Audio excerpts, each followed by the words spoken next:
This is Signing with Val. Today I want to share with you about something that has really been on my mind, and I feel like, no, I know that the Lord really placed this on my heart to share with you all. So a few days ago, I read something. It was an article about a school in Kentucky, and the school had changed its policies about the hair of how the women, or the young women, the young men could wear their hair.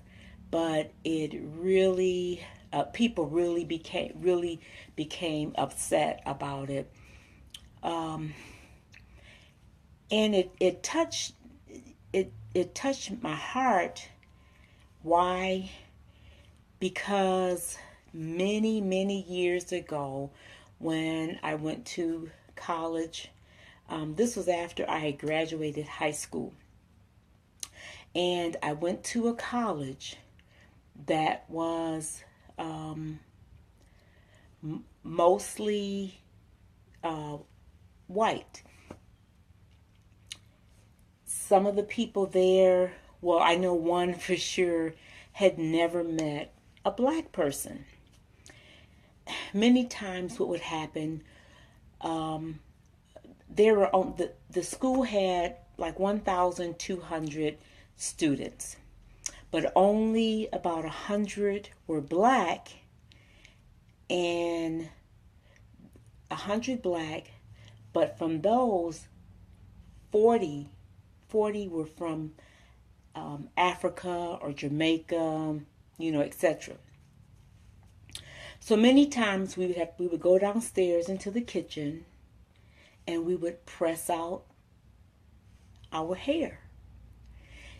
Now, those of you that may be watching might say, what does she mean, press the hair? I'll do some explaining a little bit later. But just know that it involves heat, okay? And a metal comb. So anyway, we would go downstairs and we would press our hair out to make it straight.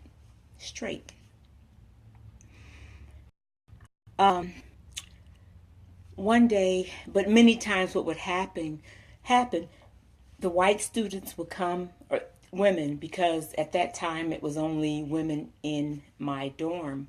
I think that's dorm. And so they would come into the kitchen, and then they would ask questions. Well, one day I was just so tired of questions, I decided to do my hair in my room with a hot plate. Well, smoke started happening, and people started smelling, the smoke from me doing my hair. My sweet mate, not roommate, but it was like my room with my roommate, a door was the bathroom, and then another door was her room. And she was white. But I had explained to her what black people did to their hair. She went out in the hallway and she tried to tell the people it's okay, because I could hear people running like, what's happening? Do we need to call the fire department, etc. And she tried to tell him, no, that's Val. That's probably Val just doing her hair. Well, they didn't believe her. And so they told the RA, which was the resident assistant. And well, first, before that, they came to my door and they knocked, "Open up." And I said, "No." And so then they went and got the RA. And she came up and I knew she already had a key. So I had to open the door. And I explained to her what I was doing. I got in trouble probably for having a hot plate in my room. So anyway, that's why what happened in Kentucky just a few days ago was near to my heart. It touched me because I know that for me, the feeling of that they almost pulled the fire alarm because I was doing my hair. But things begin to, inside of me, begin to, I feel like I wanted to do something. I wanted to explain that the white people just needed to know about the black community, that there needs to be education. And as I kept pondering over it, then the Lord would just give me more and more. So white people need to develop friends with the black community, and black people need to be able to accept any questions that the white community may have. It's all about education. They didn't know why would that be Val's hair causing smoke to happen. My husband calls me a name that I won't share because it might offend some of you all. But because I have so many white friends, he calls me a special name. Sunday we were driving to church, and as we were driving to church, I just said to him, it's really about education. That's why there's so much that's happening in the world, is that people just need to be educated. White people need to know more about the black community. The black community needs to really not get offended by everything, but begin to teach. This is why we do X, Y, Z. Boom, boom, boom. Okay? And so, I believe it was yesterday, a former student of mine, she wrote me on Facebook in my inbox. And she said,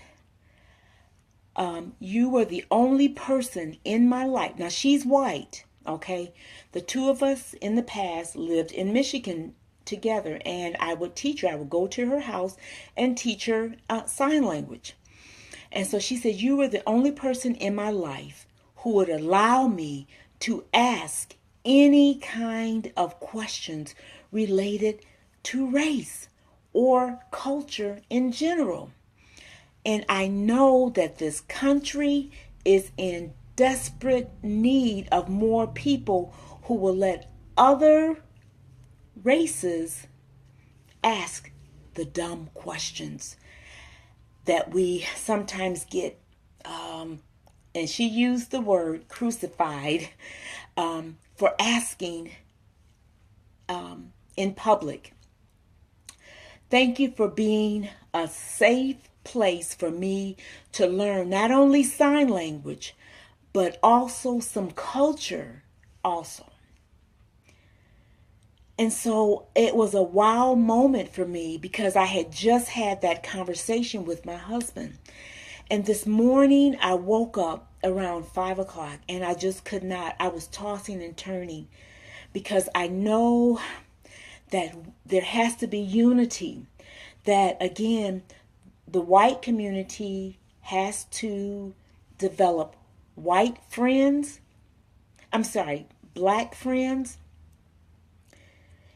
And the black community has to be receptive of questions from the white community. Um, Around 1963, well, let me say it this way. Let me explain. Many times our family would go to different places, whether it was swimming or to the park or whatever. My middle sister would take judo lessons. We would be the only black people there. And one time it almost cost me my life. I almost lost my life. But I didn't become angry because my mom never became angry that I saw. She never showed her anger if it was there. When I almost died. And so now I have a ton of white friends, deaf friends, and so on. But they can feel free to ask questions.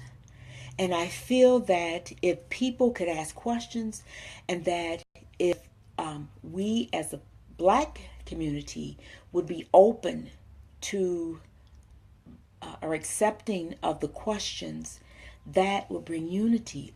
Oh, I understand.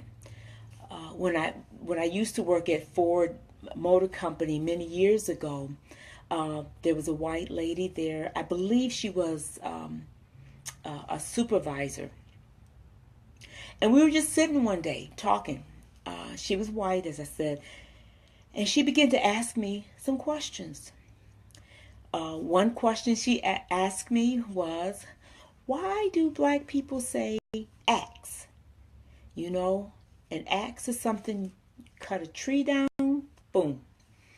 But many times when we speak, we might say, go ask your mother. That was one of her questions. Another one, I began to explain to her about, I said, okay, white people, when they raise their children and they go into a store and they say, no, no, no, Johnny, don't touch that. Why? Because you don't want to have to pay for that item, right? I said, well, black people raise their children the same way. Don't touch that, but for a different reason.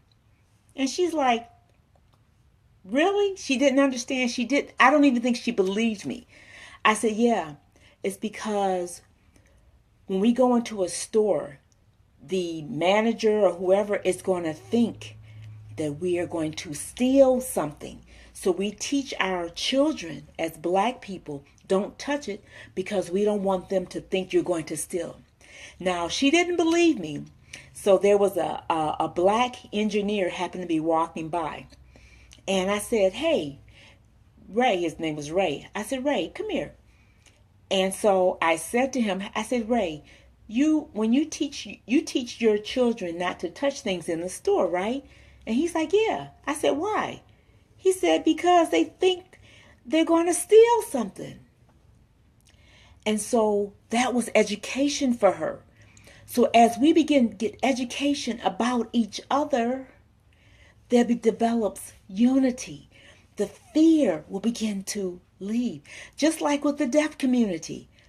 I had a fundraiser about three years ago. And I asked a friend who was a producer. I said, can you see if some of your artists would be willing to come to my fundraiser and sing? And he said, oh, sure, I'll ask him. Well, he came back to me and he said, Val, I'm sorry, they won't. And I said, why? Well, there were two reasons. Well, one was, he said, they were afraid of deaf people. They were afraid of deaf people. Remember, I told you deaf people can do anything that hearing people can do except hear. So that's what's happening in the black and the white communities. They've become afraid because they won't take an opportunity to get to know each other. So the same thing, it's a different culture. We have to learn to, as one man said, can't we just get along? But that was on my heart. We have to become educated. As white people, I want to challenge you. Do you have a black friend? Not a co-worker, but a friend. Go ask them questions, the hard questions. Why this? What is the reason for this? Etc. Become educated about the black community. We are people with wants and needs just like you. Black people, stop becoming so defensive. Why you want to know that? Why are you asking me all those questions? Etc. But be open and know that we have to teach about our culture, because many times white people have never met a black person.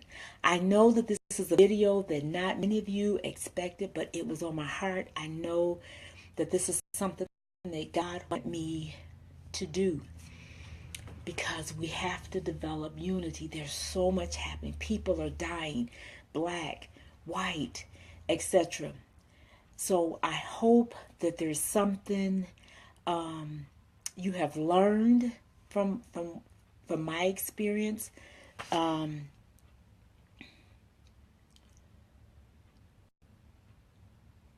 Okay. So I want to challenge for those that are white, that you find a friend that's black, okay, and begin to learn, because it seems to be more black against white, white against black, than any other race. And for the black community, do you have any white friends? Then that's my challenge. If you don't have a white friend, go. That's your homework, okay? Go and find a white person that you can become friends with. Maybe it is someone you work with. And say, hey, come on, let's go to lunch. Let's just talk. But there's got to be unity. Unity, okay? But anyway, I know this has been different. But just know that it's from my heart. And I believe it's from God's heart also. He wants to see unity because He created us all. This has been Signing with Val, saying bye for now. Remember, celebrate the deaf community, educate the hearing population. And remember, unity, notice that sign, unity, and this is the sign for America. Isn't it interesting?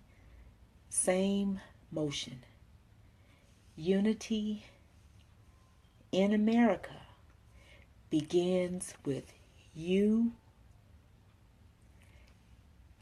and me. Bye for now.